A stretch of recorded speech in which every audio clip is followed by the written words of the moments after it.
So first up today, we're going to learn from three great speakers who are experienced in the lean startup, customer discovery, and business model canvas. Second, we've got the networking lunch where you can start pitching your own idea, learning about others' ideas, and also sharing your skills through a speed dating session.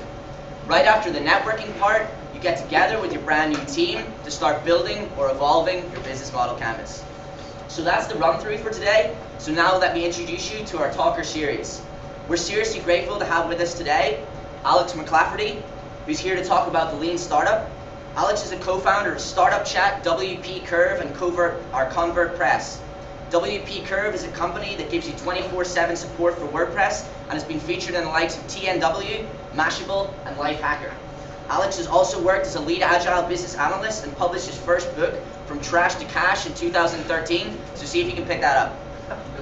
David Adeyalo, who's our second speaker, is here to talk to us about understanding customers. David is a startup mentor and advisor for Terabint Collective, where he helps startups craft great stories. He also was a founder of InnoBlue to help people at Penn State University starting up their own businesses. And David is a writer, a designer, and a film enthusiast. Skander Garum will be bringing us through the business model canvas. Skander is co-producer at Pitch Marathon, which is one of the most interactive startup competitions in Europe, with 42 great startups and tons of great investors. And he's currently working in business and customer development at Compass in San Francisco. So that's it for me. Have a great day, and I'll hand you over to Alex. Take it away. Let's hear it for Chris for that introduction. Now, you probably wouldn't think it, but he was actually quite nervous to come up here and give that introduction. I thought he did a really good job. Don't you guys? Cheers, mate. You did well. I like you. I'll give you that 20 bucks later. Okay, so let me just get set up with you. So, hi guys, my name's Alex McClafferty.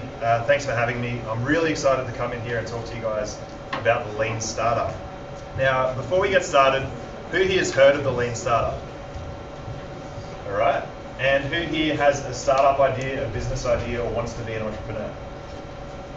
Right on. All right. I think I'm in the right room, so I think we can get started. So this is me.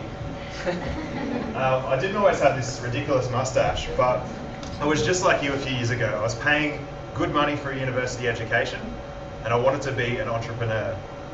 I was one of those guys who had a million ideas, and I never followed through with any of them. I would, sit in my desk and daydream about what I could do to be a better entrepreneur. I moved from Australia to America in May last year, and what that forced me to do was to jump into entrepreneurship. Now, when you move from Australia to America, you have a 3-month window where you can't work. You've got to wait for your employment authorization card. So I was like, now's the time to do it. I've really got to give this thing a go. So here's some background on me. I've invested $100,000 in my formal education, graduated with an MBA from the University of Technology in Sydney. My last day job, I was earning $700 a day as a consultant, and my hobbies include basketball and powerlifting.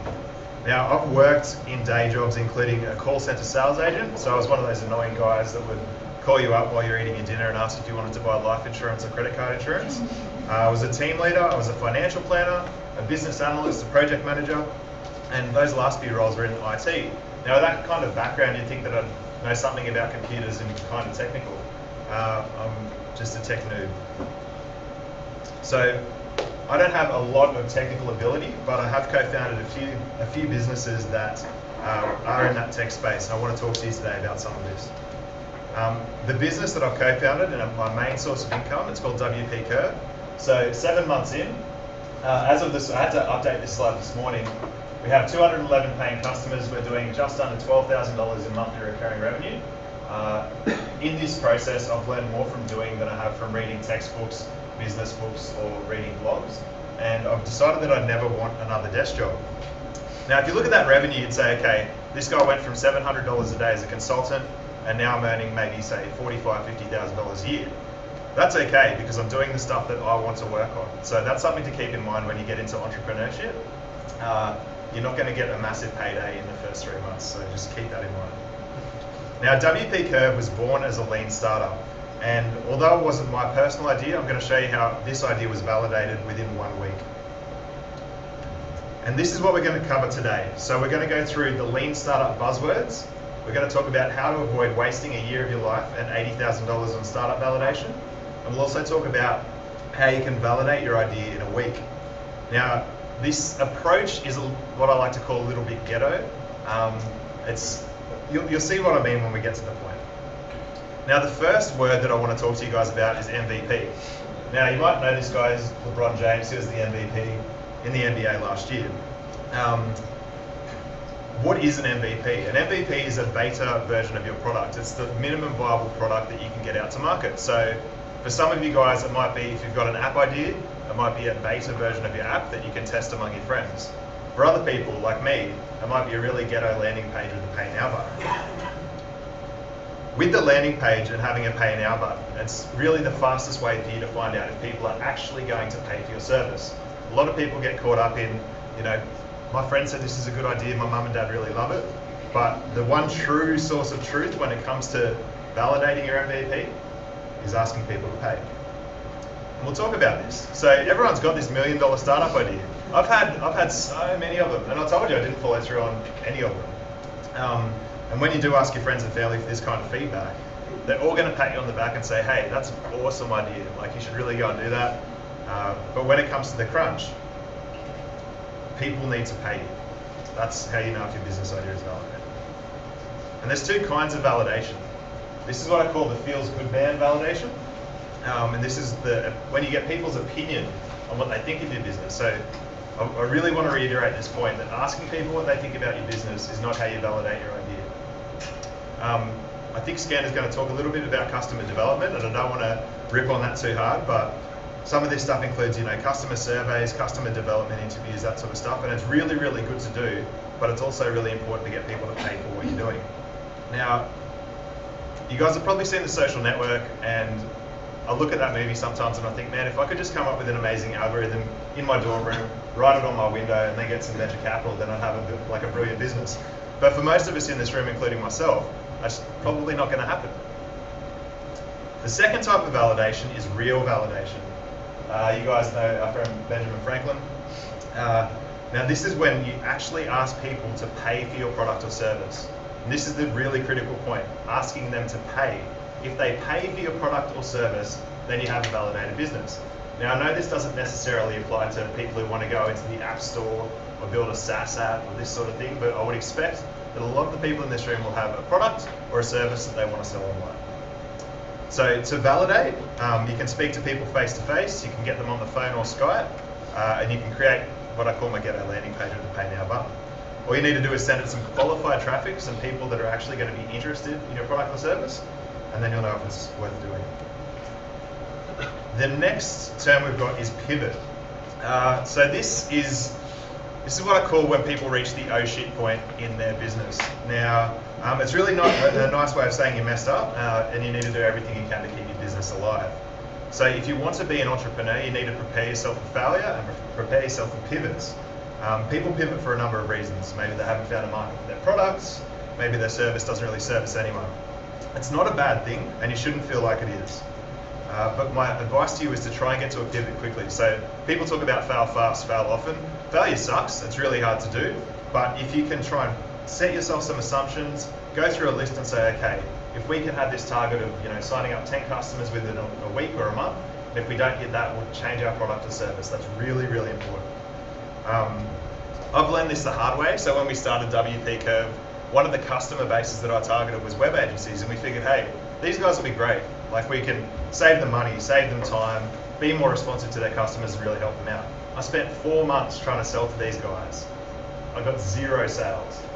I should have pivoted earlier. Next one's vanity metrics. So to me, vanity metrics are anything other than dollars. Retweets, favorites, Facebook likes, Instagram, whatever. That's not a metric that you need to measure. The same thing goes for media coverage. Now, Chris talked about the fact that we've been featured in Lifehacker, and previous companies have been featured in the Next Web. Our company's gone viral on Hacker News. All of this sort of stuff sounds really, really good and really important. But I'll give you the hot tip, and I'll let you know a little secret. Out of all of that, it sent us 0 customers. This is really important. So you'll have your website up, you go, yes, I finally made it to page 1 of Hacker News, I'm going to take over the world. What will probably happen is your traffic will spike, you'll get 20, 30,000 visitors. And the next thing you'll realize is they bounce off the page in 10 seconds. So they're not your customers. It feels good, talking about that feels good man validation, but it doesn't pay the bills. So that concludes the lean startup vocabulary lesson. Now, does anyone have any questions on those definitions? I know it's not the typical sort of pivot, jargon, nonsense stuff that you hear, but does that all make sense so far?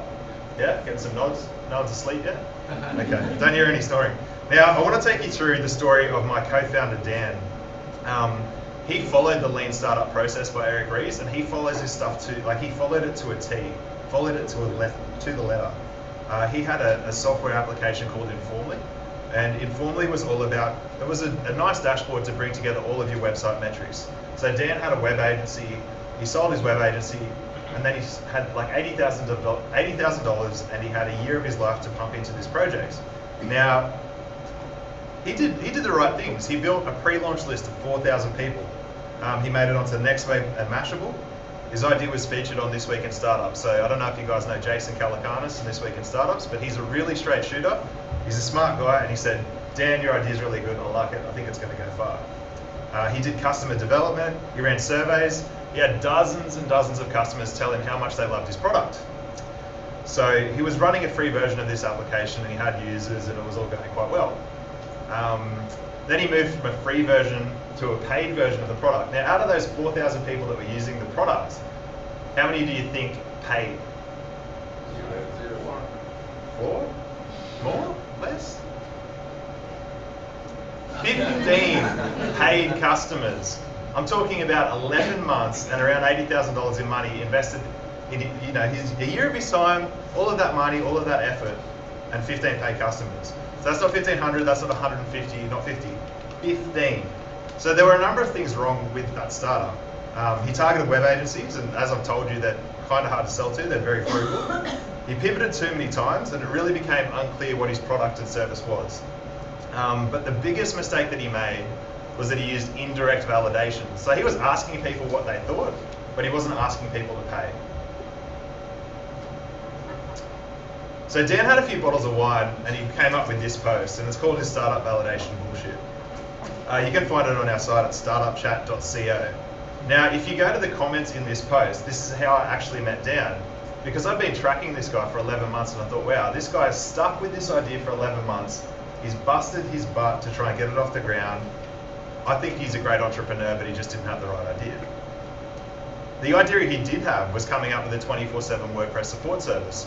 He had the web design, web agency background, he knew how WordPress worked, and I was sitting in front of my computer working on my own blog, and I think I spent about 4 hours trying to update the theme, and I felt like headbutting my computer. And that's when I knew this business idea was worth doing. So I commented on the post. I set up some time to have a Skype chat with Dan. We filled out a co-founder interview where we listed out all of our qualities, attributes, experience, background, what really made us tick, and we walked through that stuff. And 5 days later, I was Dan's co-founder. Now, I offered to work for free for Dan for that 3-month period that I talked about. That's another thing to keep in mind if you're getting into this racket of startups and entrepreneurship. Your time is valuable, but when you're in a startup, don't expect to get paid straight away. Now, let's talk about validating your own business idea. I've got one that I'm going to give away for free, and you guys can use it if you want, and I think it's a good idea. I still think it's a good idea, but I didn't validate it the right way. So I told you guys about how I was consulting and I was, earning good money and really enjoying myself, just dreaming of startups and reading the 4-hour work week at my desk. And I was on the bus and I saw a guy and he had his phone and it had a cracked screen, and I was like, that's kind of funny. And then I was coming home that very same day, and there was another lady, and she was like playing on her phone, and her phone had a cracked screen as well, and they both had iPhones or Samsung Galaxy, whatever they were called. Now, I'm not a stalker, and I don't like look over people's shoulders to see what's up, but I noticed that there was a problem. People have these cracked phone screens, but they weren't getting them fixed, and I was thinking, why is this? Is it like too expensive? Is it too inconvenient for them? Are they just too lazy to go and get it done? I started to do some research, and what I found out in Australia is it costs like $250 to get this fixed. Now, when you do this and you take it to a store, it takes about a week and then they give you your phone back. So I ran some numbers and I was thinking, okay, hardware, screws, glue, 10 minutes of labor, I think there's a business here, I think I can do it cheaper. Let's give it a go. Wasn't a real business, and here's why. I looked around online, I found some companies that were doing the same sort of thing. They all looked really dodgy, kind of shady. I probably wouldn't trust them with, the photos and stuff that I've got on my phone. But I figured if I can validate this business idea really quickly, then I can see if it's going to work. So what I did is I jumped on Wix.com, which is a website builder, and you can get started for free or for like $8. Set up a landing page, put a few images, not those really dodgy stock ones that you see, but something that looks like there's like really a business behind it. Ran an AdWords campaign for the free $75 voucher that they gave me. And within 3 days of running this like pseudo business that had nothing behind it, 5 people had actually contacted me and said, hey, I've got a broken phone, I want you to fix it. And I was like, okay, cool, we're kind of a little bit backed up right now, but let me get back to you in a week or two. Now, the problem with that validation was that I didn't have a pay now button. People were inquiring and they were saying, hey, like, I'd love you to fix my phone, but I didn't actually put my hand out and ask for any money. So I didn't test it the right way. I'd never actually know how many people would have paid for that service. Now, to do it the right way, when my co-founder came up with this idea for 24/7 support, he had the exact same process, but he put a pay now button on the landing page. He went out and asked people what they thought about the business idea, and most of them told him it was stupid. They were like, there's no way you can run a 24/7 support desk. Like, how are you going to support that many customers? You guys can't do unlimited fixes. How are you going to resource that? All of this talk, all of this was opinion. When he put up the pay now button, he put up the landing page, within 7 days he had 10 paying customers. Now that's a business that's validated, right? The thing, I didn't know whether to say this or not, but I'm going to. So the thing to remember when you're doing these landing pages or like trying to validate your idea and get a paying customer is that money talks and bullshit walks. People's opinions are great and everybody has one, but if you're trying to set up a business or set up a startup, you really need to get customers to pay for what you're doing. So here's my simple ghetto formula to validate and build your own lean startup. Number 1, create a landing page with a buy now button. Number 2, share it with your potential customers. That might be people in a support forum, people on Facebook, your friends, your family, but make sure you ask them to pay. And then set a timeline, say a week, 2 weeks, and you go to number 3, which is profit or pivot. Now, as I said earlier in this presentation, this doesn't necessarily work for like a $1 billion application like Snapchat or something like that. But for most of us in this room, I think that what we're trying to do is start our first business, and this is a good way to try it out. Now, I talked about people's opinions and what they'll tell you about your business, and there's a few reasons that my business couldn't have worked. The one thing that I left out of this entire story is I've been building this business with my co-founder Dan for 7 months, and we've never actually met each other face to face. There's a million reasons why this couldn't work, but if you've got the guts and if you want to stick it out, you can really do it yourself. Any questions? How, at first before we put up kind of like a landing page, and I did this before where I had like an idea, and then I had nothing behind it. I was just testing it, and I actually got a lot of people saying, oh, this is interesting, and I had nothing to deliver on it. How do you manage, how far along do you have to be in that kind of testing people come to your website and having products that live behind it? Like, there's like a gap where you test There is. before you want to, how do you manage that? And I think this is part of accepting what you're doing. So it might feel unethical if you're selling something that doesn't exist. But remember, you're not going to take these people's money if you don't have the product or service. So what I did with that mobile phone fixing thing, I just said, look, I'm a little bit backed up. Let me get back to you. If you don't follow through on the idea, you need to be really honest with your customers and say, look, sorry, this isn't working out. Here's a full refund of your money, but I am going to be working on some other stuff in the future. I'd love to contact you about that. And some people have like an ethical issue with that, but if you don't steal their money and like leave the country, then I think you're okay. Yeah? Scanners. I can give an Ireland sense of that. So that's what sports. American sports, a lot of farmers do is just do it manually. So if you think of setting up a marketplace, where you have 2 sides, and you haven't built a platform yet, you can start connecting them by hand. Because you already have the email addresses, already have the contact, they don't know there's no like mechanical system behind it or server behind it, but you, that's an error. Yeah, that's called the concierge MVP, where you've got this like fancy front end, but everything else is happening in the background with emails and like, you guys are like handing paper across the desk and that sort of stuff. So it looks good up front, but behind it, there's nothing really going on. Other questions? I was thinking, this is a good methodology when you have a product, service that you can sell directly to the customer. more often you have business model that like a platform business model, like you generate traffic from one end and your revenue is coming from another end. How can we try, to test this kind of business model with, some kind of approach?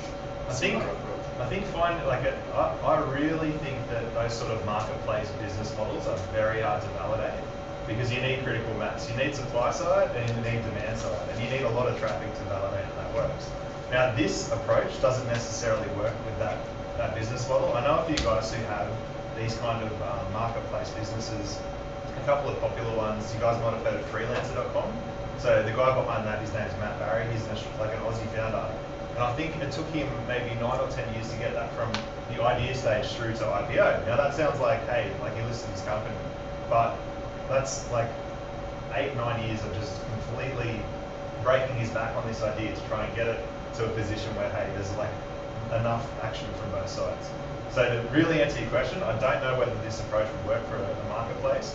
If you're going to go into marketplaces, there's a lot of things to consider. If you're going to, compete on price and things like this, maybe that's not the best angle. You might want to compete on service quality instead. One of our biggest competitors, he's based in the US as well. His name's Ned Dwyer. He runs a company called Elto, and he's got a marketplace for similar stuff that we do. But to get to a critical mass, to get it up to that point, it took them 9 months. So, and for us, we had a business within a week, and we were happy with that. Shoot. just helping it. Another approach would be that you make it a prime feature and be completely honest with your customers. So you try to simulate the market on a very small scale and try to be honest with it. Saying, okay, we're currently trying this platform out, or currently changing whatever servers. Working on bugs. Working on bugs, yeah, like this is the general stuff. But be honest with them that the platform can fail and can shut down in the next week. That works. It's decided to keep a small market running, but it's okay. Can you give us a quick plug on your book, From Trash to Cash? So I told you about how I had that 3-month period where I was moving from Australia to the US. Yeah. And one of my personal challenges was to sell everything that I owned. And like when you do that, it kind of sounds like it's going to be easy. Like, hey, I got all this stuff, I need to move online. If you guys have ever sold anything on Craigslist, oh my God, it's like the worst experience ever. You'll have like crazy people, you'll agree on a price, they'll come with like half the money. You might need to let people in your house, it's kind of scary. So I documented my whole process of doing that stuff, and that was a ton of fun. I know my wrist came up. Get to the gym. We've got one more slide.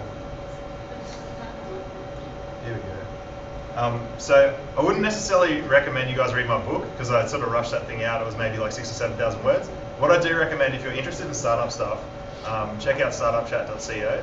So my co-founder and I, we're doing it maybe once or twice a week, is talking to really, really smart startup founders. So who did we speak to this week? We spoke to Wade Foster from Zapier. Now he's a guy who's been through Y Combinator. He's got a funded company. He's done all that sort of stuff. And we also spoke to a guy by the name of Charlie Hone. Now, if you guys know Charlie Hone, he was Tim Ferriss's first employee. And if anyone has read The 4-Hour Workweek, you know that it's kind of hard to work for a guy like Tim Ferriss. We asked him if he had a 4-hour workweek, and the answer was no. So, yeah, if you want to jump on there, if you want to learn more about startup stuff, that's my plug. But if there's any more questions, I'm happy to answer them. Otherwise, I think we've got another speaker. Okay, cool. Thanks, guys.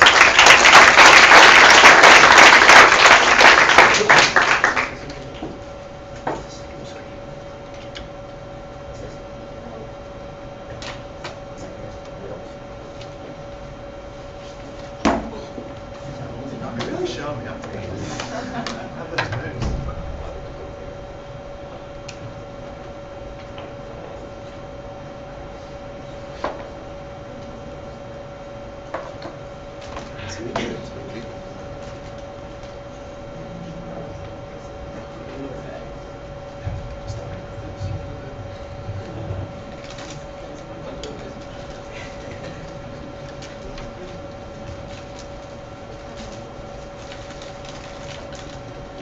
Once more, our second speaker, this is David Adeyalo.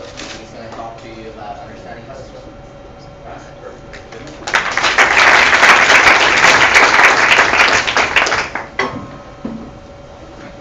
you guys for having me. Really appreciate it. It's wonderful to be here this morning. So I want to talk a little bit about customer development, which is one of the key tools in your tool bag while building a startup company. I'm going to read a quote from a book called Moneyball, which you may have heard of. It was turned into a movie. It said it's about getting things down to one number. Using the stats, the way we read them, we'll find value in players that no one else can see. People are overlooked for a variety of reasons.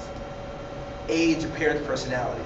Bill in mathematics cut straight through that. Billy, of the 20,000 notable players for us to consider, I believe that there's a championship team of 25 people that we can afford because everyone else in baseball undervalues them. So the idea of Moneyball, was simple. A data-driven approach to running a successful baseball team.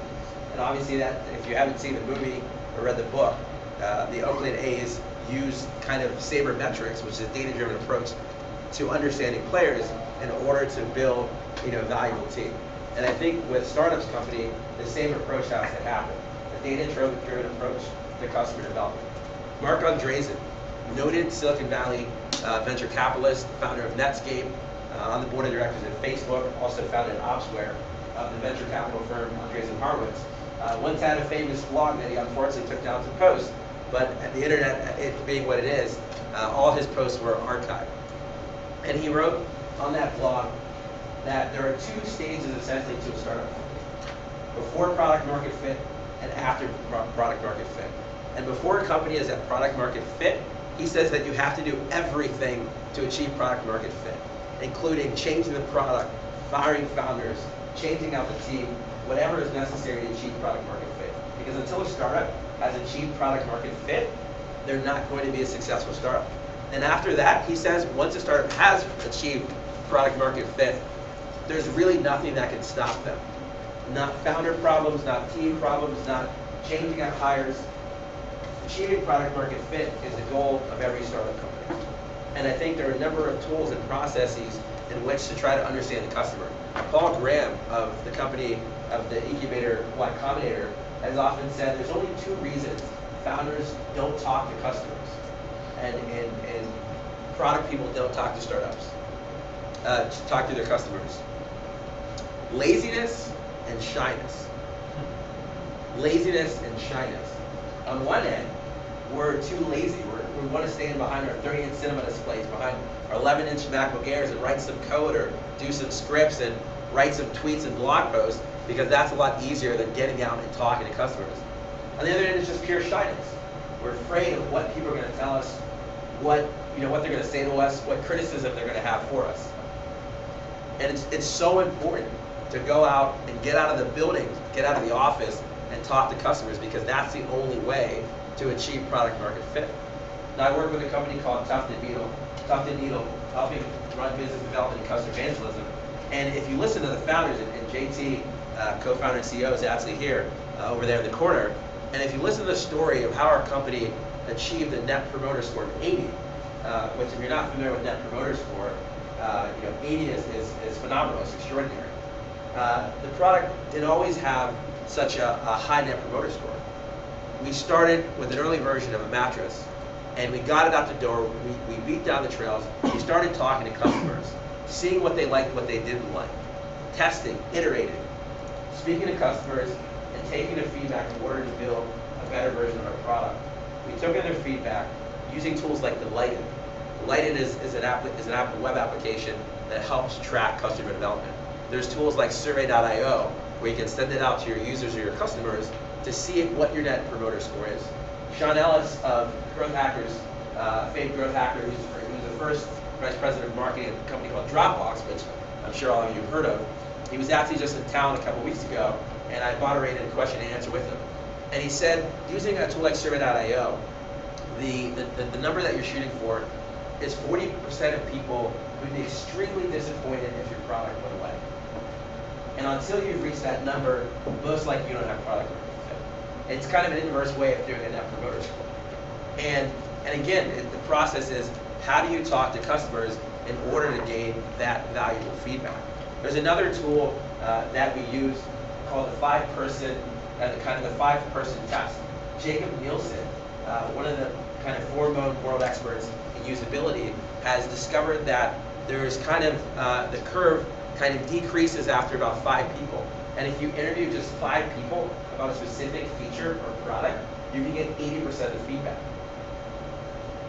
By 100 people, it's a decreasing rate. You're never going to reach 100%, and it's going to get closer and closer to 100, but never there. But at just reaching out to 5 people and interviewing them, questioning them, doing surveys about your product or application or service, you can get 80% of the feedback or prompts that people are going to have. And so I think it's such an important tool that for some reason, us as startup founders, we're so afraid. I've mentored and advised about a half dozen companies, and it's really interesting when I asked them, I said that, they want to do a new feature, they want to add something new to the product, and I said, okay, well, who have you talked to about this? And they said, well, this is how I think it should be. And I said, I mean, that's great that you have that, that you have that hunch, you have that confidence, but how are you going to know what your customers actually want unless you talk to them? And it's something that there's so many tools out there, from Delighted, from Survey.io, to just going to a Starbucks, to a coffee shop, and targeting your customers. Tim Ferriss, if you're familiar with 4-Hour Work Week, when he talks about how he came up with a name for his book, it was very simple. They set up a web landing page. They did a bunch of search engine optimization, search engine marketing. They bought different keywords to see which book title worked best. So a lot of people don't like the title of 4-Hour Work Week because it seems very disingenuous. Nobody actually works for 4 hours, including Tim Ferriss, by the way. He probably works 14-hour days, especially because he has this new TV show. And they just tested a bunch of different book product titles, and they found the one that customers most resonated with, using AdWords, Google AdWords, was 4-Hour Work Week. And then obviously 4-Hour Chef, 4-Hour Body, and he built an entire brand, first by talking to customers. Then they went out, they got great Amazon reviews, and he eventually became a New York Times bestseller. And obviously he still had great content, but it's just so interesting. A lot of the best products we see out there, from the Dropbox of the world to the Tim Ferriss of the world, they go out and they talk to their customers, whether using Google AdWords, whether in-person interviews and surveys, whether meeting with people, and I think that's really such an important piece of achieving product market fit. Product market fit is the goal of every startup company, is the goal of every entrepreneur. The best companies and the best products in the world have products that people just absolutely love. The Apples, the Apples of the world, the Googles of the world have built products that consistently people rate extremely highly. And at Tuft & Needle, we've done something similar, where we have that iterative feedback, that iterative process, where we take every single customer's feedback and we try to delight them. We try to give them kind of an insane level of customer experience, even sending personal thank you cards, so that they feel really welcome, they feel really thankful for our product. But at the end of the day, the only way we're going to know how they're feeling and what they're thinking about our product is to talk to them. And overcoming that shyness and overcoming, unfortunately, that laziness is something so critical, I think, to understanding customers. And so the idea of customer development is such a key process. So the guy who kind of originally discovered all this, or kind of popularized it, his name was Steve Blank. And if you don't know Steve Blank, this is the most critical book you can read for understanding customer development. Steve Blank wrote a book called 4 Steps to the Epiphany, and he talks about the 4 steps of customer development, and kind of problem solution, finding out a problem and finding the solution fit to that, and then going from there, and the different steps of the 4 steps to the Epiphany. And again, that every great product and every great company has to go through these 4 steps of the process. Now, obviously, Eric Ries popularized that again with Lean Startup. And now there's even books called Lean UX that really help understand the lean approach to getting user experience. The worst way to build product is to build something that you think people want. Spend a lot of resources, money, and energy, and build it out, and then you release it and find out people don't want it. The biggest approach to doing it, and the best approach I find, is to go out and talk to customers, get their feedback, and listen to what they're saying. And listening is really the only way that we can do that. So I'd love to hear from you guys if you guys have any questions about kind of that customer development process. Yeah, I mean, is it true with every product? Like in technology, Steve Jobs said that people don't know what they want. I have to show them what they want. So people really don't know exactly what they want when it comes to like selling tools, right? So that might not be true in every industry. Steve Jobs was a master of not giving away his secrets. And I think that's another one of them. I've talked about this with a lot of friends. How did Apple know that people needed an iPhone? Because their customers were telling them. Back before the iPhone was released, the number one product suggestion for the iPod was, I want a phone for my iPod because I don't want to have to carry around two devices. So Steve Jobs didn't have kind of that in the shower moment where the iPhone just came to him. The customers were telling him, we don't want to carry two devices, an iPod and a phone. Now, did the customers design the iPhone? No, of course. It took an incredible feat of engineering and design and salesmanship on the part of Steve Jobs, the entire team at Apple, but they still were listening to their customers. That's a case, I think, where do what I say, not what I do. In that theory, I think that Steve Jobs is a master of not giving away secrets, and I think honestly, Apple really does listen to their customers. I mean, if you look at the iPad Mini, for example, Apple said we're never going to release a smaller version of iPad. We figured out the perfect 10-inch format, and then they came up with the iPad Mini. And you know what? If you talk to many people about iPad Mini, they actually prefer to the bigger iPad. So Apple is a company that actually does extremely well listening to their customers. They just don't talk a lot about it. They do focus groups. Apple does more focus groups than any other company in the world. Again, they just don't talk about it. When he's out on stage presenting, the iPhone, he doesn't say, "Listen, we did customer surveys to figure out that we built this." He just goes and he's a great salesman and talks about the process for the iPhone. But I believe the iPhone is which is, if you look at their bottom line, the iPhone is Apple's greatest innovation to date. And that was something where they heard their customers. They had an iPod, wanted a phone, and ultimately built something that the customers wanted. And that's something that Paul Graham says over and over again, make something people want. And I think Apple is an example of a company better than that and anybody else in the world. So I got a question a little bit specific, but I've often been told that when presenting, like obviously you want to get something that customers want, but at the same time, it can kind of send you spinning in different directions. And by reducing the features that you offer your customer, you give them less opportunity to kind of deviate from your. It's like a balance. So you don't want to give them too many options because it kind of confusing. Sure. So it's a little bit more specific in the sense of what you're offering. But if you start offering, listen to your customers, and you're offering this, and that, and the other, it tends to confuse the customer, so I've read, and you want to kind of limit that experience to a certain amount of features. Is that something that you speak to? Yeah, no, I mean, I agree 100%. I mean, our company basically is cutting the gimmicks out of the mattress industry. You go to a Tempur-Pedic store, and they're selling 12 different kinds of mattresses, offering different levels of thickness and softness and comfort, and we offer one. And we believe that there is power in simplicity, there's power in focus, and there's power in really focusing that product.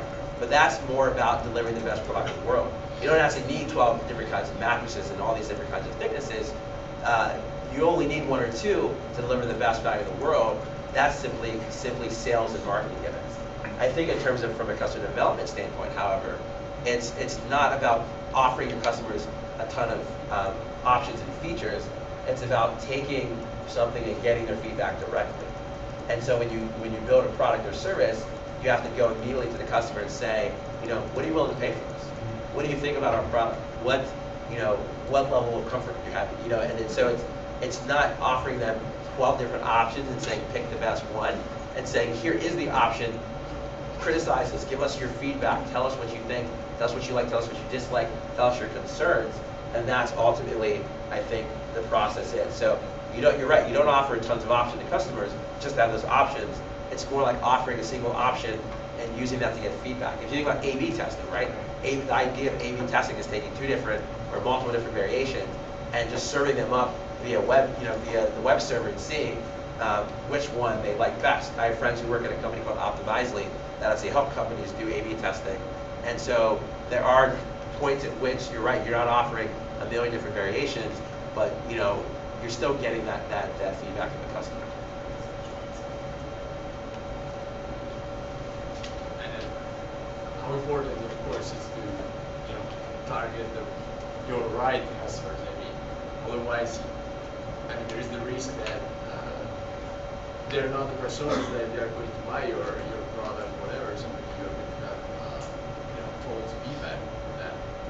Sure, I think targeting the right customers, you're absolutely right. If I were building an app for college students, I wouldn't go meet with 40 to 50-year-old mothers in the suburbia. So absolutely understanding who your customer is an important part of that customer validation process. I mean, all products and companies start with a fundamental problem they're solving for. A lot of people start on the wrong end of the equation, and they start with a solution. Wow, wouldn't it be great if I had X? And I always ask people, what problem is it actually solving? And who are you solving that problem for? And having that user persona, as you said, is very critical to understanding whose problem you're solving for and who absolutely has that problem. And that's absolutely a critical skill. If you think of Snapchat, right? They're all over the news page right now. They said, hey, people have a specific problem in this age range, right? Let's say 50 to 55. They want to send messages, but it's also the fastest way to send a photo or video. It's not just about disappearing. There's actually no faster way to send a photo or video to multiple people than Snapchat. So a lot of people think it's like a sexting app, but the problem that Snapchat is solving for is how do you send one to many as if we're on an intimate level. I can take a photo now, send it to 50 people, and each of those 50 people will receive it as if I sent it to them directly. And that's a problem that they're solving for that no other service before them did well. And once they solve that problem, they figure out the problem, figure out, okay, who has that burning need or that burning problem? And you know what, it's teenagers, high school students. And so I think it is a critical process of the customer validation process. Well, thank you guys so much for your time. I really appreciate it. Well, last one, I guess. Sorry, we'll wrap it up here. I know you were saying that we should always make products to take the market of what the customer wants. Sure. I feel like sometimes they have to show them what they're missing because it's not that they want it. So how do you think about that? Like if you see people doing things the way they do them every day, but then you feel like they have to put out the product to use that every day, and then obviously in their minds they don't know that they want that yet. Sure. But is there a way to show them what they're missing and then they eventually? Sure, I think generally, different products are competing really on offering an order of magnitude or 10x. Something's got to be 10x different about the service or product you're offering. For example, with what we're doing at Tuft & Needle, Tempur-Pedic mattress can cost between $3,000 and $4,000. It's also not a very transparent process. When you go and buy a mattress, it feels like you're buying from a used car salesman. We offer queen size mattress online, directly shipped to you for 1/10 of the price of a Tempur-Pedic. So immediately, it's very clear to the consumer. There's immediate value right there, which is, wow, I'm getting similar quality for 10x of a difference, or I'm getting a 10x better product. So I think there is a way to show value, and that's a lot about language and communication. This is, I think, where A/B testing really does come in. I think if you sat down with 5 customers and you said, okay, I want to build an app, right? Software is very popular right now. I want to build an app that is X and Y and Z.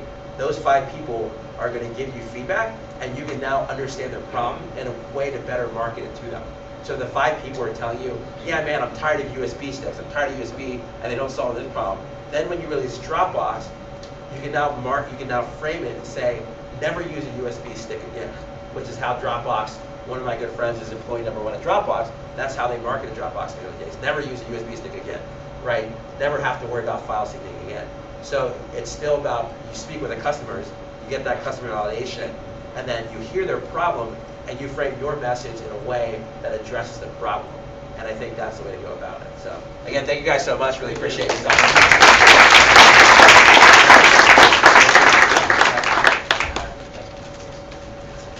And then the last up to speak is Skander Groom. Hi there.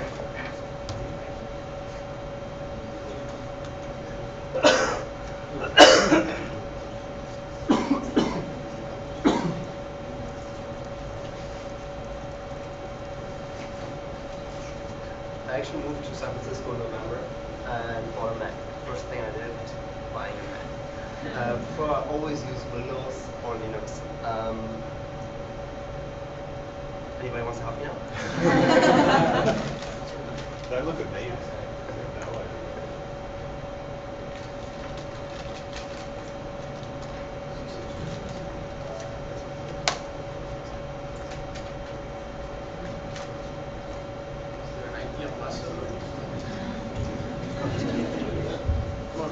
Perfect. Hey, awesome. Hi there. That's cool. You always discover a small little thing from Max that just make me happy. And I was a really Apple hater before. Good. I'm Scanner. You can call me Scar because my name is complicated for a lot of people. I will introduce you to the business model Canvas. No life story for me. You can ask me later. But so short. I was obsessed by startups since I was 15. I'm into product and marketing. So anything that's connected to growth is really on my to-do list. We will talk about business plans, why plans fail, and about business model Canvas. How many of you have written a business plan?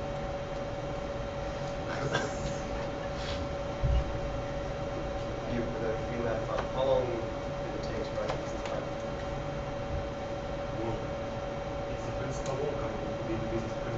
In order to think like restart this business plan, usually 2 days. But if I want to create like a sustainable document, it usually takes like 2 weeks. And it's good to show this business plan to some people in order to complete it, in order to be sure that it is good business plan we can take now. Perfect. Who else? You in this direction. Somebody there also wrote a plan. Takes 2 days to write it, 2 days for the promotion model. And then what happens is that you have to find it and change it completely. Okay. It's more like work. That was a follow-up question. Your business plan that changed completely and yours? Well, it's always changing. It's not like a static thing. Okay. Every time actually there is certain changes. In the beginning they're major, but after that, I mean, when I show different people, it's like minor changes, but still there is a lot of changes. I was once in Geneva at a party and a guy came to me and we started chatting and he somehow knew that I was into startups and consulting and he asked me, he was working on an idea and for me that mostly means okay, cool, he has a team or he's like Alex or he's sitting down somewhere and working on it. He was writing a business plan for half a year, which is pretty good too. And there are a lot of people. 900 pages. How many pages? You need to tell me the idea. Awesome. Good. So that's one of the problems with business plans. People take incredibly long to write it.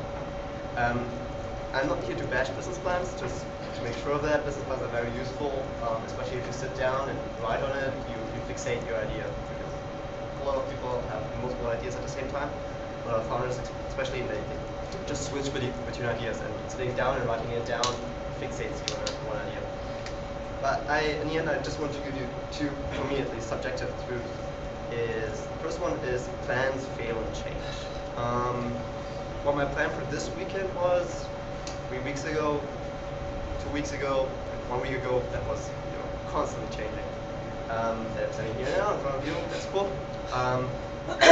But that just happened because my plan changed. That was fine. Startups fail and change too. It's just how it goes. I could tell you a lot of stories, and I told you a few of this. My favorite example, however, is Groupon, actually. So there's the statistics. So I studied economics once in a past life, and I'm very fond of data. And there are a lot of studies that say that at least 60% of all successful startups need to change substantially before they hit a point where they can scale. And scaling growth, that's what everything is there for. We are here for what startups are here for. Paul Graham, just to quote somebody too, actually said that in his famous article, Startup Post-Quo, that all startups are just businesses searching for scalable business model. So Groupon. What is Groupon like? Can somebody pitch me Groupon for a second? Can somebody pitch me Groupon? Yeah, Groupon started as our daily deals from Chicago around 2007 or 8. And then over a period of time, they changed their business model. They became the operating system of commerce. And they're capturing the advertising market. They changed the they're shifting from daily deals to goods. And basically, they became the operating system of the current change, which is awesome because they were very successful with one business plan, and with the one before, so the origin of Groupon with Andrew Mason was The Point. The Point was actually a social platform, a social network, where people could rally around one common goal, but that was more in a social kind of sense. So save the dolphins, or let's help the penguins. So it was a social platform to form movements for good cause. Somebody misused that platform. So one random user just came and said, yeah, I don't want to save dolphins, I don't like penguins, I want to save money, which was just perfectly fine. So he rallied his friends into group buying, and that was actually how Groupon was born. And when Mason saw that, he said, nice, every other movement is feeling, this one is gaining momentum, people want to save money, so let's do that. And from The Point, so a social network for people who normally go to NGOs, Groupon was born. Some random startup guy once said, startups are experiments. Business plans should be experiments too. If Andrew Mason has stayed with this general idea, I want to change the world by creating a platform with good community around good causes, we would not have Groupon today. So he threw his business plan in the trash and started working on a new idea that just came up. So what do you do if you have a new idea? If you have a concept that you want to try out, but you don't want to sit down and work half a year on a business plan? You use the business model canvas. Who of you has used the business model canvas as well? That will just flip through the slides and because the best thing is just to experience it. I can give you an overview, and there are a lot of different forms of business model canvases. There's a lean canvas, there's a general one. I will show you the most basic, the most well-known one, invented by Swiss guy. Good. Business model canvas is in the end perspectives, because a startup can be seen, or a business idea in general can be seen from different perspectives. And you need to fixate these perspectives. If you have a team, everybody has a different perspective on these perspectives. So you need to sit down and write your ideas down very fast. Business model canvas is exactly for that. You have everything on one large sheet of paper or on the internet. Client segment, customer segments. So who is the buyer or user? David already gave us an insight into that. Value proposition. So what problems need solving and will be solved. Channels. So how is the value proposition delivered to the customers? Customer relationships. So what type of relationship do you want to build with your customers or with your users? Key resources. So the most important assets, activities, the most important skills you need to have, or you need to build your team on. And partnerships. So in which direction should you network? I actually had a question before from Rachel, who asked me what the benefit was of entering an incubator or an accelerator. And a lot of people enter accelerators exactly for that, for the network, because accelerators have a huge network that have been on the market for a long time. And if you don't want to spend your time networking, if you want to spend your time working, and if you have a network, accelerators are perfect for that. In the end, of course, cost structure and revenue streams from the sites told us so very, very good. That means the money needs to come from somewhere, right? There are different ways to go through this thing. There's no right or wrong way. I will use the most common one and I think the most logical one. Starting with value proposition, go to customer segments, go to channels, customer relationship, key activities, key resources, key partners, cost structure, and revenue. But you can switch that out. I don't honestly. There will be nobody today who will say, okay, that's wrong, do it differently. It's just, in the end, the paper needs to be full of ideas, full of valuable ideas, and not full of bullshit. Customer segment, who's the buyer or users? Just point to David again. That's what customer development is for. Either start with product development or customer development. I'm a big fan of customer development myself, so find a problem, approach people, see what they're already spending money on and not getting fixed, and use that energy and money to create something that would actually be decent. So, how do you create the value for the customer segments? What problems do you solve? And for business model competition, it's clear you shouldn't focus on all the problems. You should focus on one, two, most. And you need to find a USP. So, what makes you special? If you give a number, you need to have 10x of something. A 10x of something, in this case, something is performance. So your platform or whatever you're building needs to be better, faster, always available, something like that. Price needs to be cheaper.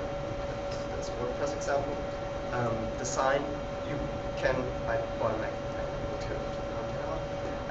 brand, that's again, if you have a good brand, which you probably won't have if you're currently starting a startup. And that's another thing where you should go into an accelerator or partner with something big. You can use that brand power. You can brand your own product, already with a pre-made image. And usability, which is very, very important. So I'm not saying you should focus on one of them, but be sure that you have an unfair advantage on one of them. So channels. So how's the value proposition delivered to the users? Are you going over your own channels, or are you going over partner channels? If you're going over partner channels, you need to already think about that. It has implications for your cost structure later on. Is it direct or indirect? If you're thinking of broader scope, so Apple's problem was, do we own Apple stores? Do we just have an online shop, or do we start like franchises? Or do we open it for everybody? So you could buy your Mac at Radio Shack or any Mac house. So that's something you should be aware of. Just knowing that you have finite resources and you should focus on things. Customer relationships.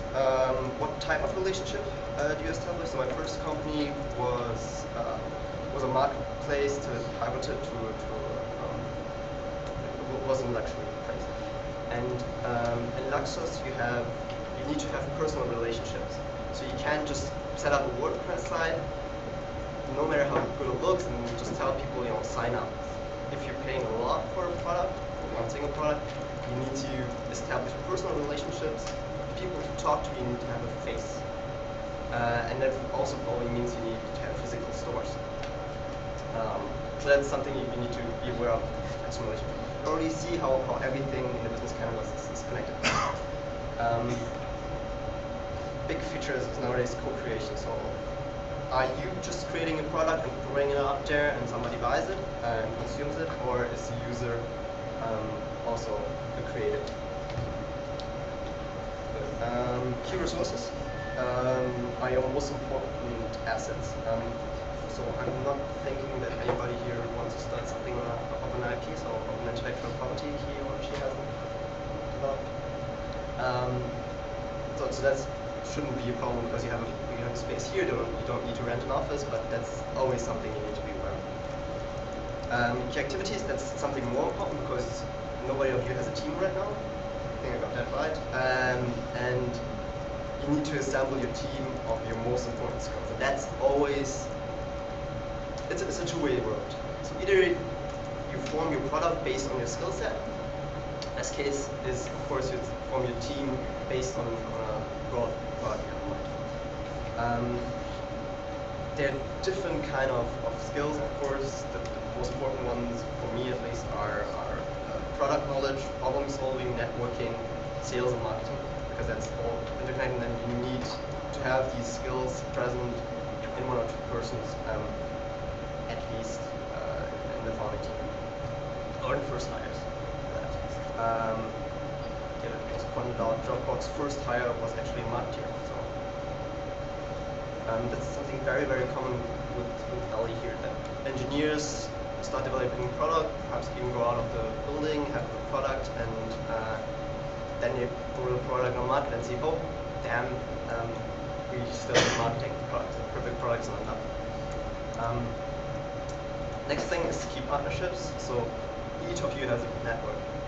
Even if he or she thinks is social, you all have friends, you all have family, you all have people to rely on. And that's exactly it. Leverage your network, no matter if you're always out at parties and connecting with people, or if you're always at networking events, or if you're always staying at home and just chatting in an online chat room. That's fine too. You can leverage all networks. Important is too to think outside of your network. Perhaps think outside of what you have. Think what connections could you possibly create, what do you need to create to make that product work. This of course connected also to the team.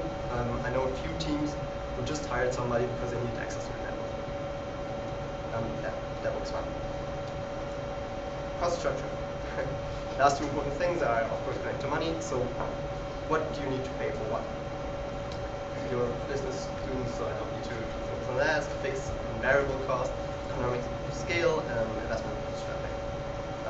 You all bootstrap, I guess. So always keep track of what you're spending money on. That's just one thing I can say, and make it with the first meeting. Like if you're meeting your founders, always keep track. It's not, even if your founders are friends, it's not a personal thing. It's just something you do. Relationships can break, but what will never should break is your accounting system. And get professional help for that. Revenue streams, how do you monetize? Nice, man. Yeah, that was actually that's what you look for. What did I go for? Money, I don't know. Pensions, yeah. Okay. Customer segments, value proposition, channels, customer relationship, key resources, key activities, key partnerships, cost resources, and revenue streams. I actually have all the slides up on SlideShare. If anybody needs to look that up later on, just click on it. I think the link will be at the end. To make it a bit more interactive, what company is this? I've got two lined up. Netflix. No. Start guessing. Facebook. Facebook. Perfect. How do you see it?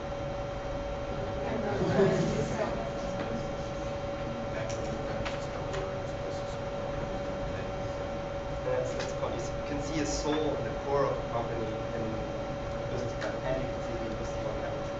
And that should be your goal for the next sessions. Is try to capture the soul of the company already in these few boxes. It doesn't need to be perfect. It will change. That's Facebook changed.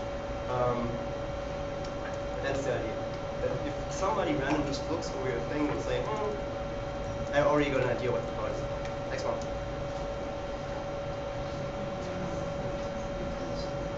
Amazon. Amazon. Exactly. Perfect. How did you see it? Crazy investor environment. Very cool. What's the difference between the red one and the yellow one?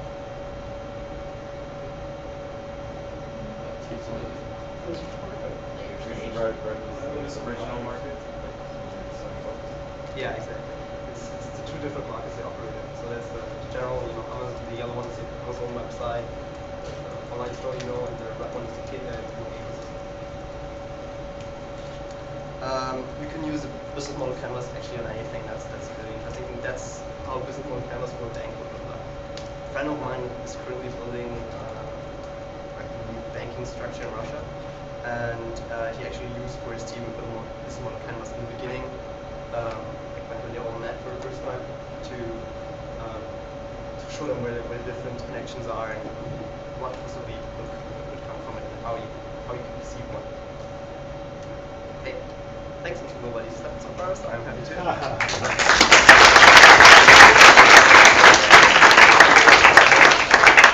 The slides are there. So SlideShare.net, SkyWoMap actually created this account I think 6 o'clock in the morning.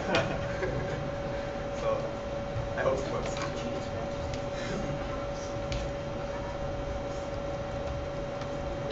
Any questions? Please. Yeah.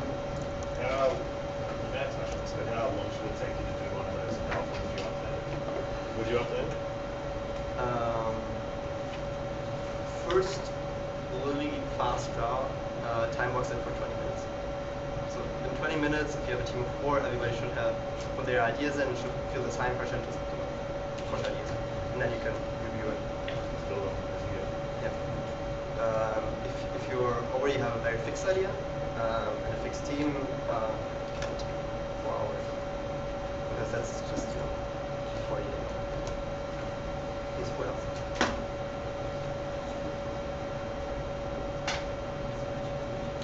Okay,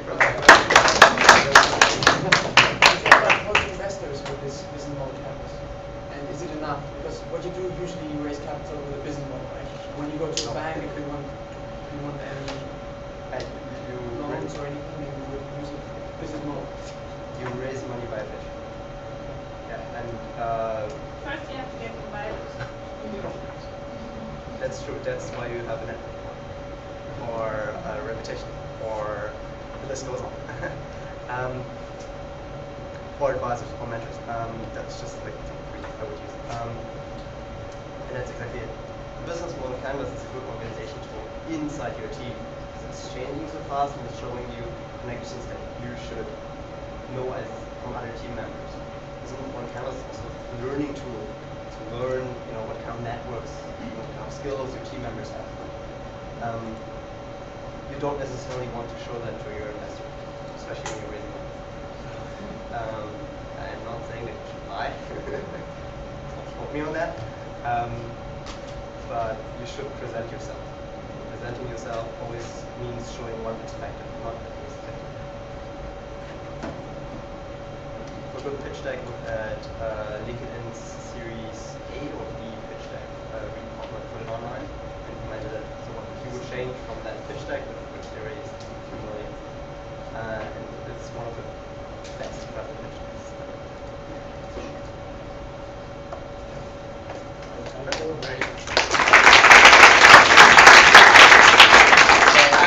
Just a big thank you to all 3 of our speakers, so Alex, David, and Scott. They're going to be around, so I know something like we cut it a bit short, but we want to get moved on to lunch, so come and find them at the lunch and the networking event. And I'm going to invite up Orlando and Jose now just to describe to you the next event. Hi. So before starting our lunch on the other room in Amazon, just a quick introduction about the networking lunch that we designed and speed dating. Each one of you that has a red label means that has an idea. Is looking for teammates with the team and start the professional lab. So I will ask you to come here and pitch your idea for 1 minute. You have 1 minute, so it's 1 sentence.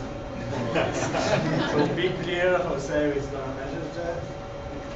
We think you are just 10, so it's just 10 minutes more, and then we can go to lunch. I have the network, everyone knows each one's idea, and you can start doing it. Right after that, if you have built your team, or you already have your team, is the post-it, book third room upstairs on the 2nd floor.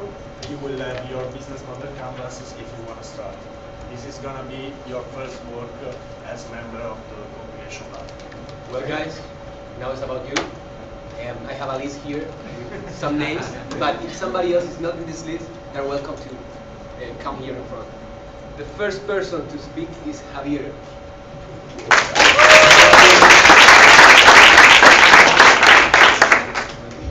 Hello everybody, I'm MSc, I'm French, and you can hear it with my accent.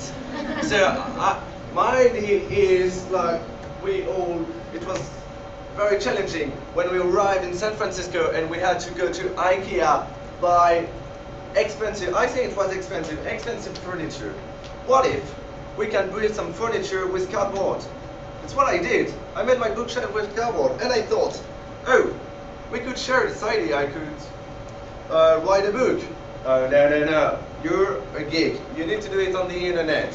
And I thought, what if we create a marketplace where a student like me can buy a template designed by a designer, and so the designer can sell his IP to someone and so you can reuse your waste, just the cardboard you had from Amazon to construct a furniture.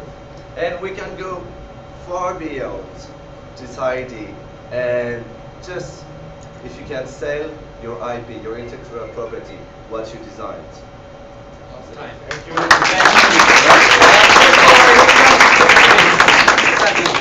During the lunch and during the networking event, you can talk with Javier if you like the idea, give some feedback, some comments. Now, Mariam.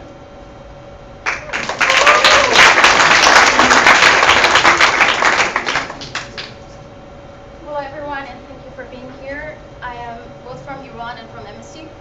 And my idea is about Persian carpet industry. However, I'm focusing on the social concept of it.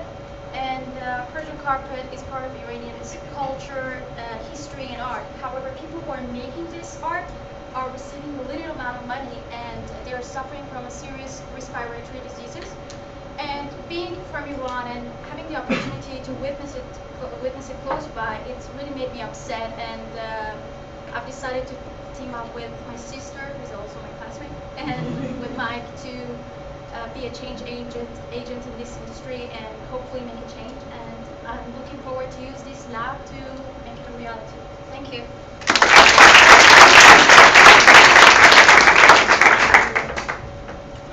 Now, Hilda.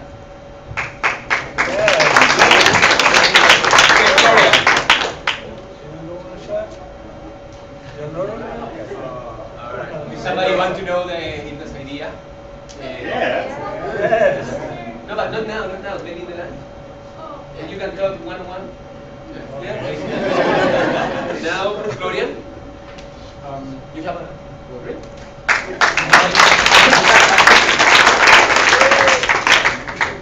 Well, I'm here with our Halt Price team. Quite a few will have heard of it. I'm just going to quickly pitch it anyways. We're tackling non-communicable diseases in urban slums. That's the topic of this year's Halt Price Challenge. We are in the process of developing a product that allows us to test whether someone actually took the medicine and to provide them with a reward if they take it regularly. So how it works is you pee on a strip which has a couple of chemicals on it behind different numbers. Each strip has this chemical behind different numbers. So each time you get a different code through the coloring of these different numbers. You text that in. If you do that every day, if you do that, for instance, for 1 month, you get a discount on your next round of medication, or you get a free mobile phone minutes, you get a voucher or something like that. We've also thought of ways of gamifying it, so you have a leaderboard, for instance, that when you adhere to your medication every day, you never forget to take it. You get to meet a celebrity or something. That's what actually Indian slum dwellers really want to do.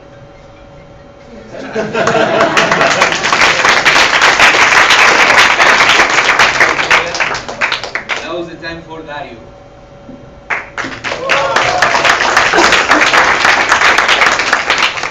So, I'm here because me, my friend Joao, and Linda, we believe that animal conservation shouldn't be an issue only for zoologists or biology. We want everybody to be participating in this. And we are developing a fun and engaging tool for that. It's a mobile app that tells you which are the local animal species in the place where you are, or the place you're visiting, no matter what is the connection there. We will enable to take pictures of animal species. We will enable to post information, or like ask what is the animal I'm seeing. And maybe who knows, there are 10,000 species of animal discovered every year, new species, maybe we can discover one of them. But our final goal, in reality, is to get some information about endangered animal species, because we lack this information, we don't know where they live, and it can be like important to know how they evolve along time and range. So maybe an area which has a lot of endangered species can be eligible for being a natural reserve. So this is our final goal.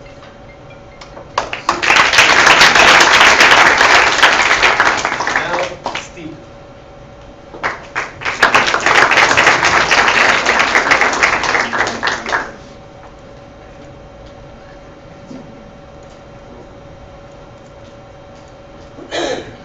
Hi everyone, my name is Steve. I'm in the MBA from Canada, and I wasn't planning to come up, but thanks Jose for bringing up. So the idea that we've been playing around with is like Airbnb. So I don't know if everyone in here knows of Airbnb. but for meals. So yeah, here she is a wonderful Mexican cook and in wonderful company too. So she could post to say, on Friday night I'm going to be making mole, and then so I could go on and be like, I'd love to that. So there'd be a price on there. You go over, you meet new friends, and have great food. That's basically the idea.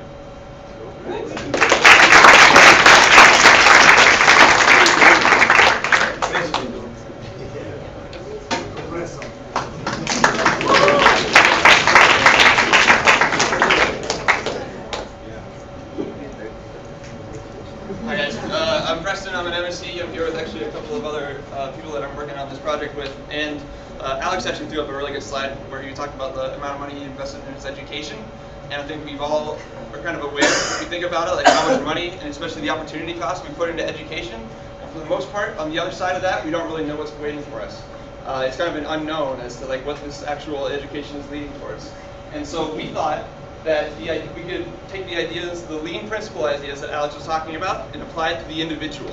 So we'd make it easier and more fun to kind of experiment, figure out where you want to go, what is a good fit for you in life, and then you can make that investment. And so if we have a really cool way to do that, and if you want to learn more, you can come talk to me.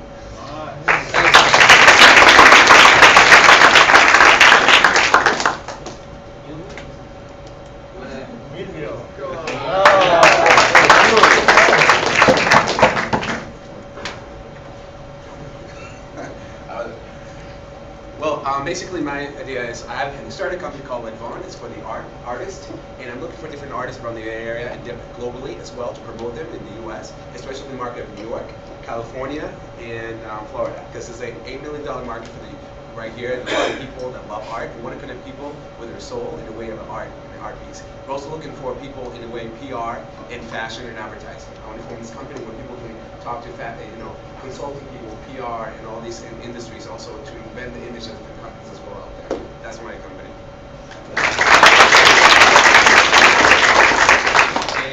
Sarah. Who was Sarah? My name is Sarah, but You want to? Well, who was? My idea, to me, it seems to be as simple as this adapter, and I want to revolutionize the e-car industry. If any electrical engineer wants to help me. Revolutionize what? What do you want to do? Revolutionize?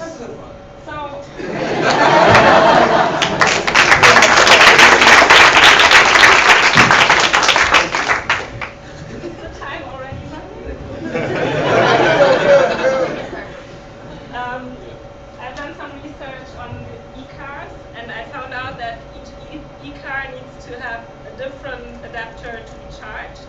So if you have a Tesla, you can only use a Tesla charging station. If you have, the Fiat 500, Fiat 500, you can charge it at any charging station. So I thought there must be I don't know if it really looks like this or it's bigger or smaller. Electrical engineering.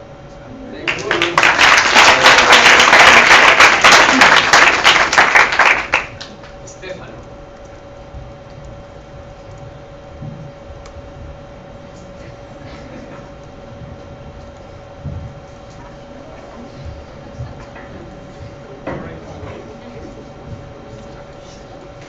Hi everyone, I'm an MBA, and I'm also a triathlete.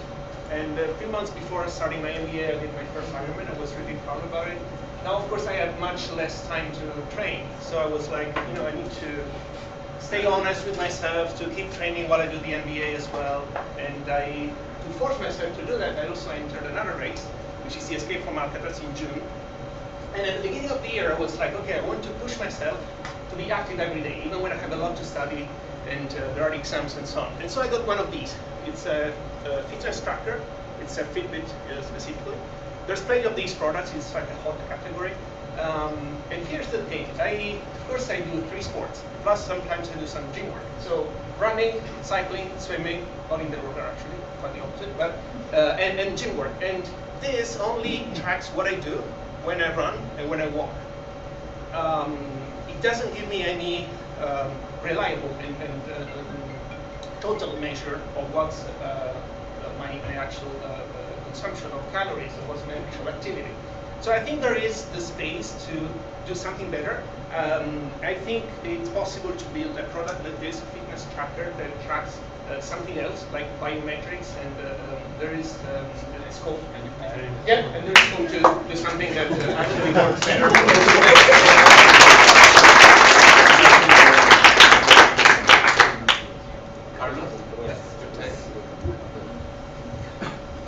Hi guys, I'm from Brazil. I'm Carlos. I'm an MSc here. Well, arriving in America, we noticed that a lot of people donate money here. Actually, are around $300 billion per year. But how is this marketed? You see everywhere advertising of charities. You donate for me, donate for me. It's not an organized market. You see, before iTunes, the music market was not organized too. Today, whenever you think of downloading music, it's from iTunes. So I thought of a platform that you can have everything about any kind of charity, another institution, whatever, that you could see any data about it and the opinions of people like Yelp about it, and you could donate. You could, for example, give a card for a person to donate $25, and she could choose there and have a lot of opinions. Because if you go to a website of a charity, you have opinion only of that charity about that. So you could redeem these cards and donate there. And also, for example, when you buy something in a company, they say, if you buy here this shoe, we're going to give $5 for a charity that's that for them. If this company could give the card for you, and you could choose whatever you want based on their opinion, that would be something very interesting. So that's And now Rodrigo. Rodrigo? It's part about it. Well, Firas. There's a lot more that I can say. That's the idea. After this and the lunch time, the rest. Hello everyone. I apologize, but MSc we have a lot of ideas where we change the world. So I have a finance background, and I've noticed through my professional and academic journey that one of the most areas people suffer with is finance and understanding financial concepts, and especially when you're doing a startup, where to put every item you have in financial instruments and financial statements, and how to reflect it in other statements. So my idea is that using one of the most powerful tools these days, which is filmmaking, to explain all the financial concepts to all people. So it's pretty obvious, I guess so. It's explaining all financial concepts. The most important thing is that it's going to be through stories. The real case stories will be explained through filmmaking. So if you are interested in education, in finance, in entrepreneurship, in startups, in filmmaking, I think this is right.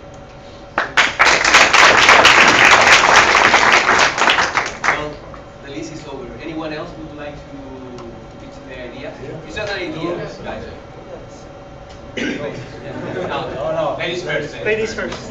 That's right.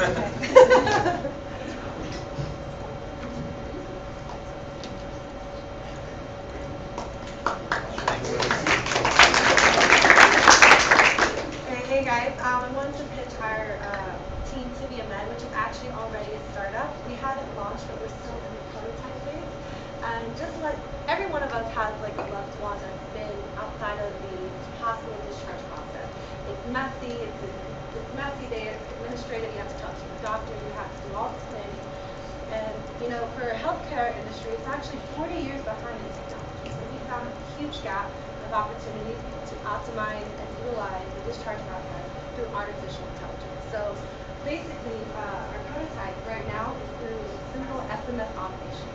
So from a patient can log into, use their SMS text and text their doctor 6 simple questions, and the doctor from then can diagnose them and whether they need to follow up with them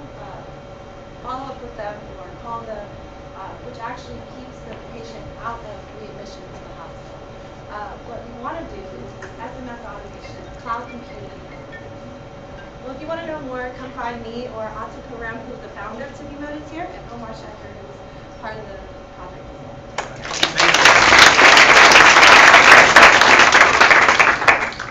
Hi, my name is Eric from the MBA program. Some of you know, some of you may have seen my piano.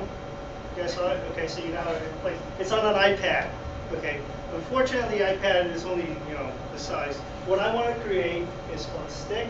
It's maybe about this big on one end, maybe about this long. Same thing as an iPad kind of base thing, and you can create it so that the this visual part can, you know, look like a piano. Hope that looks like keys. Yeah. Or you can make it look like strings, and you can make it whatever. So you can play different instruments any way you want. And it's about, like, say, this long, this thick on one end, this thick on the other end. You plug it in, and you play it on, you know, like a band or whatever. And you can put any type of sound you want on it because it's artificially made. Okay, so you can create any kind of sound, any kind of music. You can sound like a piano, sound like a violin, sound like a guitar, sound like anything you want. Next. $2,000 I haven't decided.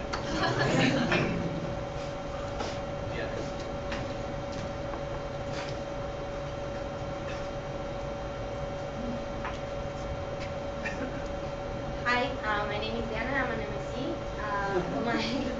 My idea is really simple. I've been working for a long time in marketing agencies and doing campaigns for really big brands and companies. I see the impact that these campaigns have in people, but there's a lot of waste of money and a lot of waste of resources in this campaign. So my idea is create a marketing agency that creates better campaigns to save these resources and to create real life impact.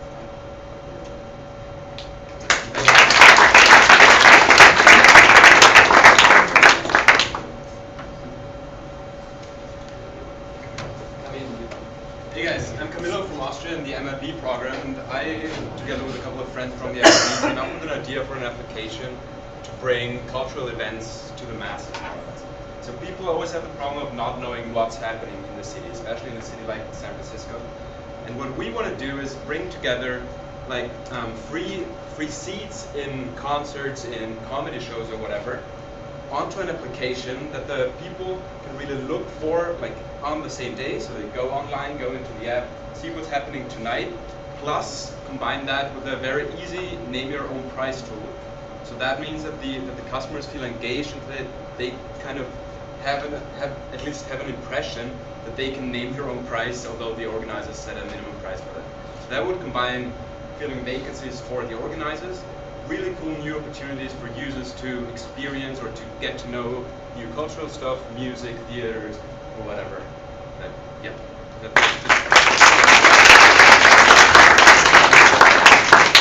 Anybody else? Me. Go ahead. No, I miss you.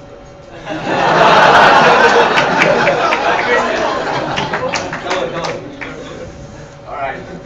Me and Mateo, and I'm from MBA. That's why I do the jokes. No, we would like to create a community that connect tourists with local people in the city.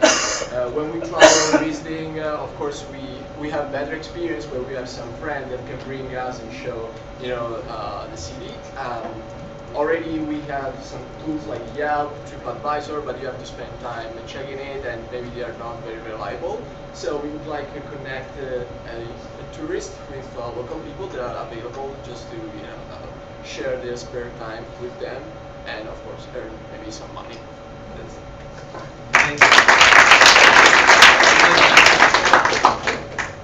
Christian.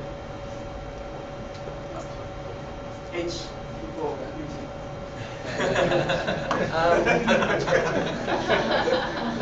Let me do some customer understanding. How many of you enjoyed waking up this morning? How many of you snoozed at least one time this morning? I did. Okay, and one last question. How many of you have ever called a friend or a family member and said, hey, I need to get a flight very early. Would you just make sure I'm awake? Would you give me a call? Well, that's what my business is about. Me and one business partner, we're working on an idea that helps you get up early in the morning. That helps you, when you set your alarm clock at 6 o'clock, you will actually get up at 6 o'clock. How do we do that? Well, we have two people. We have one who's calling you and one who wants to be called. It's a multi-sided market that allows you to make use of the time differences between different countries. You have Europe waking America, you have America waking Asia. The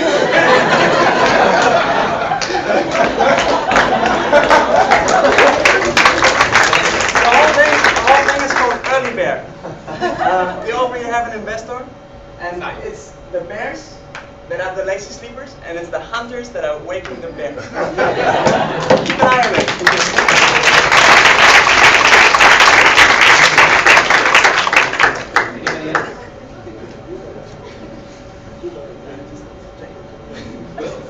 Quiz. Random. We have some quiz as well. Yeah, we have some quiz. With the action left. Let's go lunch. First, well, try to speak with them. If you're interested in the ideas, if you have skills that can be used, ideas, try to make it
That's a cool idea to think that all the content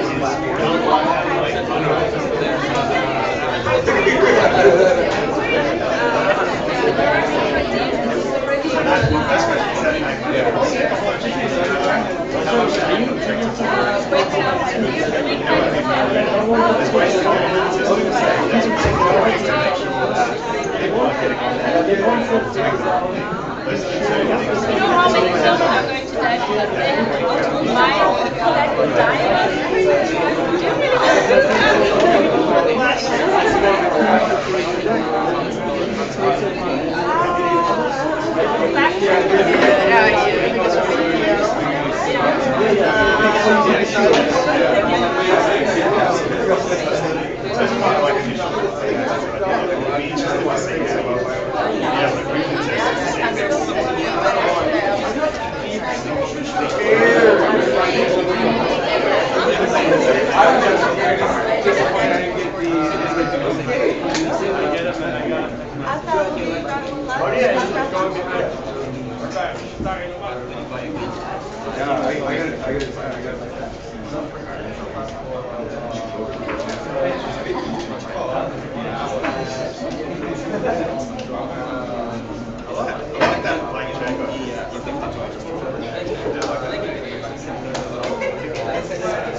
The proof is in being full pay. That's how it's tested, right? Yeah. Because I like it. I do like the idea. But like I was saying, my opinion doesn't stack up to money, right?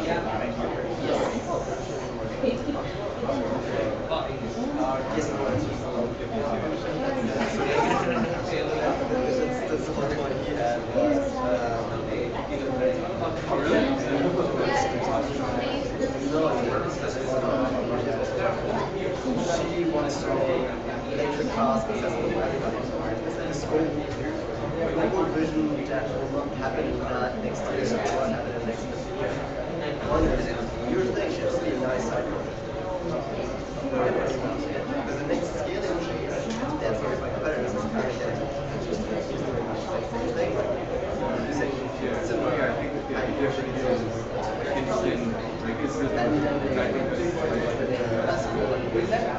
Can you grab that? That's crazy. Go ahead over there. Yeah, it's on. So yeah, there's 30.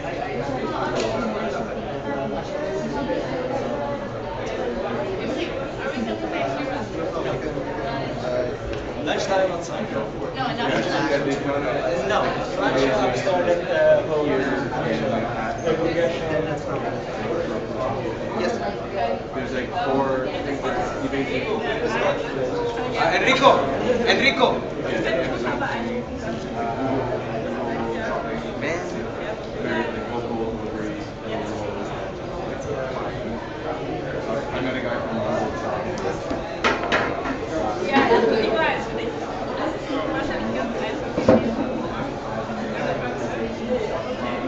Larry, can you make sure that I don't fall down? Be my cushion. If you want. I just have to cut the line. Yeah, actually I haven't crossed the outside.